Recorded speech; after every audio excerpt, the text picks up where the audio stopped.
Hey everybody, section 10.3, and I got to tell you, this one could be a long one, so I'm going to spare the chit chat, let you stop, pause, read when you need to, okay? We're going to go through the first half really quick because the second half gets a little bit hairy. So, here we go. We're going to be finding the areas of regular polygons. And to do that, we're going to start with a plain old regular equilateral triangle, okay? And real fast, see how quickly I can do that. If I were to take each of these, take this guy and rotate it 60 degrees, all right, and line it up so that we've basically got a rotation around that center part. Do it again, only this time I'm going to rotate 120 degrees so that it fits right here. Okay, do it a couple more times. Okay, and I'm not going to be all this precise. I got a better one on the next page, but you guys get the picture about what's going to happen here, right? I'm basically going to rotate this thing over and over and over again 6 times. There's a 180 degree rotation, right? 240 degree coming up. And you see what's about to happen here, right? We're going to create a pentagon, or sorry, hexagon. Okay, I'm not even going to finish in the last one. Here's what we end up with, right? So we've taken one figure, rotated it 60 degrees, 120, 180, etc., and we've created a regular hexagon. Got to be regular because all of the sides have to be congruent, all of these angles are congruent, and so on. And now let's clean it up a little bit and just look at what we've got over here. A regular hexagon, regular polygon of any kind, by the way, is one that we can draw a perfect circle around. We call this a circumscribed circle. If you remember back from one of our previous chapters, it's just going to barely touch each of those corners. And the only reason I show you that is because notice the radius of the circle is actually the distance from the center of the polygon to the vertex of the polygon. And we're going to use that term now to talk about polygons. And this is how a polygon can have a radius. I was going to say radius, but all right. So the red dot, that's called the center of the hexagon. Okay. Now any of the 6 solid blue sides, like here, okay, that's called a base or a side of the hexagon. And there's, of course, 6 of them going around. Now the dashed blue lines again, I can call that a radius. Okay. It goes from the center of a polygon out to a vertex, okay? So it doesn't have to be just a hexagon, it's for any polygon now.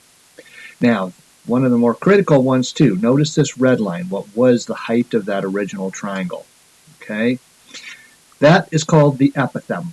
It's the distance between the center of a polygon and a perpendicular line. It's the perpendicular distance from the center to a side of the polygon. Okay, so I'm going to reset this where we started, and you can stop, take notes, make sure you understand which side is which. Critically important that we can recognize the sides, the epithem, the radius, and the center on any polygon. All right, now notice I didn't have to use a hexagon or that original equilateral triangle. If I'd have chosen to do a 72, 54, 54 triangle, and rotated it 5 times, 72 degrees, look what we create. We got a regular pentagon.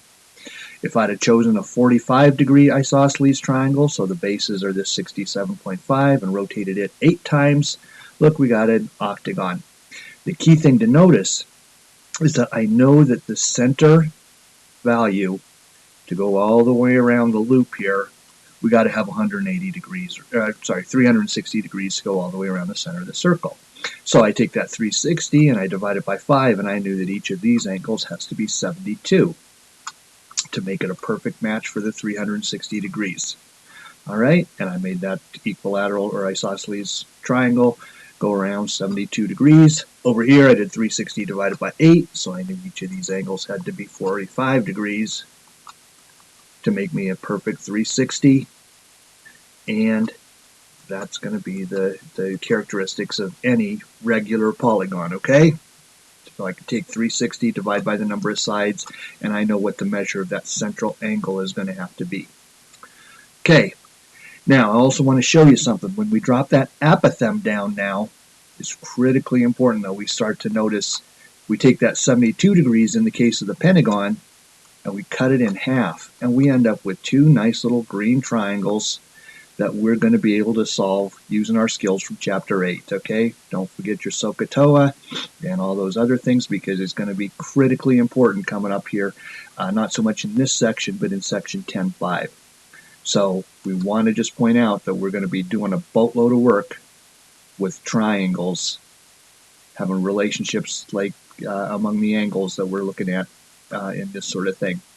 So here's a little practice problem. It's a regular nonagon, 9 sides. Identify the measures of the marked angles. Pause it. Here come your answers. Okay, angle 1. Remember, that's a central angle. I can find all 9 of those. I mean, it's a circle divided into 9 parts. 360 divided by 9. Angle 1 must be 40. Okay? So if angle 1 is 40, and this whole triangle has to add up to 180, right? Well, each of these has to be congruent. It's got to be whatever's left from 180 minus 40, or 140. And divide that by 2. So angle 2 must be 70 degrees. Angle 3 has to be half of that 40 degrees, has to be 20. Set it back the way it was. Again, let you digest the reasons why each of those must be the way they are, because we'll be using it a ton. Okay, next. Okay, if two figures are congruent, their areas are equal. Well, here's our nonagon again, and if we made it out of 9 congruent triangles, well, we've got to have 9 triangles whose areas are all equal, right? Now, for any one triangle, remember our area is base times height. Now, I'm not calling the height h anymore. For this problem, I'm going to call it a for apothem. Okay, and so area is 1/2 of the base times the apothem now for one triangle. Now, check it out. For any polygon, if it's got n sides, whatever, this one has 9, but for any polygon, if it's got n sides, it's made from n triangles, right? This one's got 9 triangles. So for any polygon with n sides, the area is equal to the total of n triangles. So I take that n, and I use that area as 1/2 base times the apothem, and I plug that in there. The area of the whole polygon must be the number of triangles times the area of one triangle, right? Now I'm going to reshuffle my equation here a little bit, and I want you to notice n times b, the number of sides, times the length of the base, that equals the perimeter. So we get this nice simple formula that says the area of any polygon is 1/2 the apothem times the perimeter. Okay? Important, huge important for the next couple sections. So a couple practice problems here. Pause it. I'll show you the answers now. Regular octagon, 1/2 apothem times perimeter gives you apothem, gives you perimeter. You can do the math. Verbally, it's got a problem, no picture, but we got an 8-inch apothem, 11.6-inch sides. There you go, plug it in, and we know our side length, or our area then, okay? All right, now, here's where it gets tricky. They're not always going to give us both the apothem and the perimeter, and sometimes we're going to have to figure one or the other out on our own, and this is why I'm going back to telling you, going backwards here. We're going to do a boatload of work with triangles here, because we can't forget that. That's the way we're going to do problems like this. So, like for this regular octagon here, didn't give us the apothem. They gave us 10 centimeter sides, so we can figure out the perimeter. That's got to be 80, since it's an octagon, right? 8 times 10. But how do we find the apothem? Okay, I'm going to go through this quick because we'll do more of this in in section 10.5.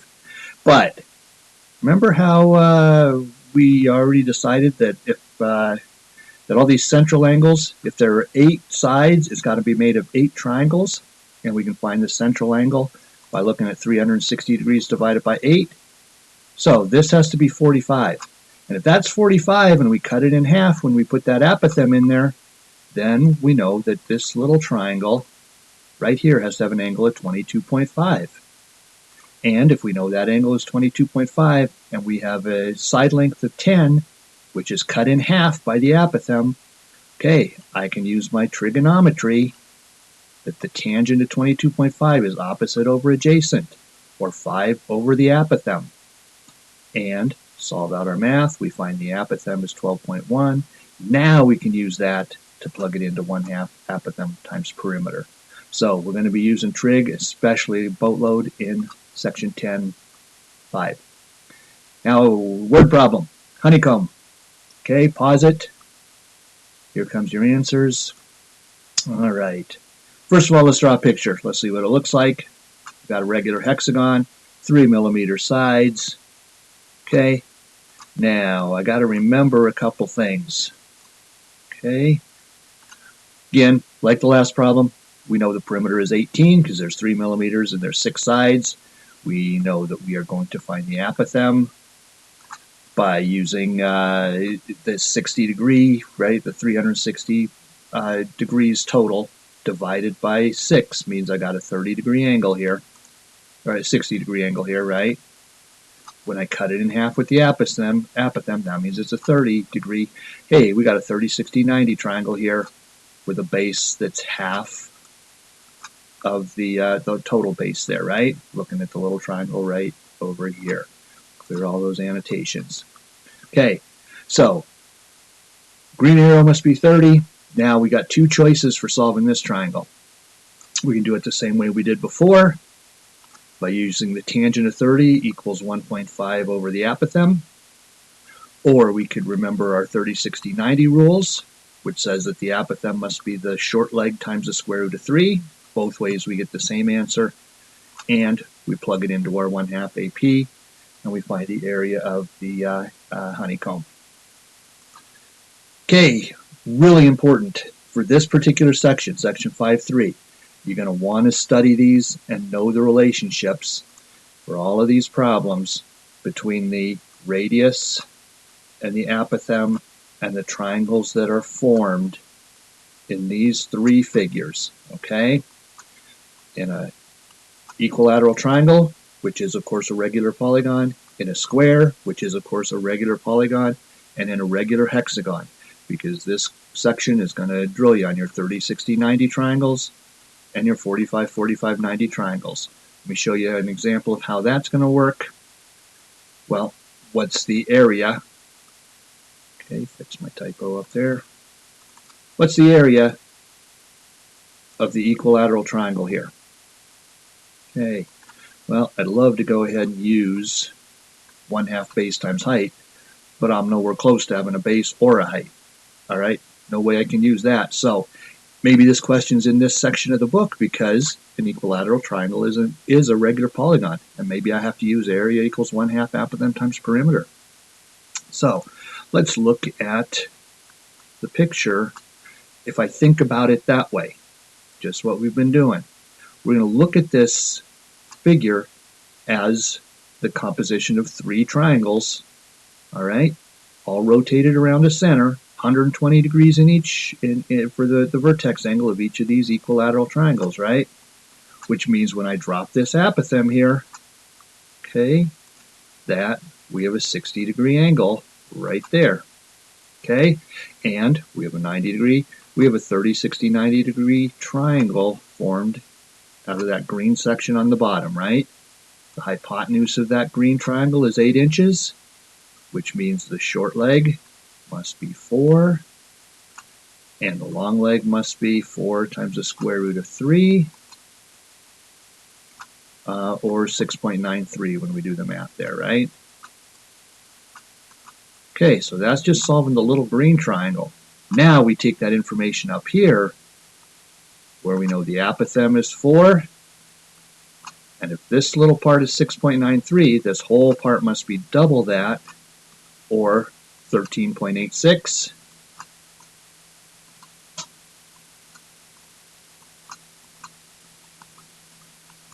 All right. Now our perimeter then includes 3 sides times 13.86. That gives us 41.58. And our formula says 1/2 apothem times perimeter. Apothem was that, perimeter was that. There's the area of our triangle. But again, critically important to remember to look at the little triangles and the relationships between radius and apothem in each of those shapes. So, that's all I got to throw at you. I know it's a lot. Good luck, and I will see you later.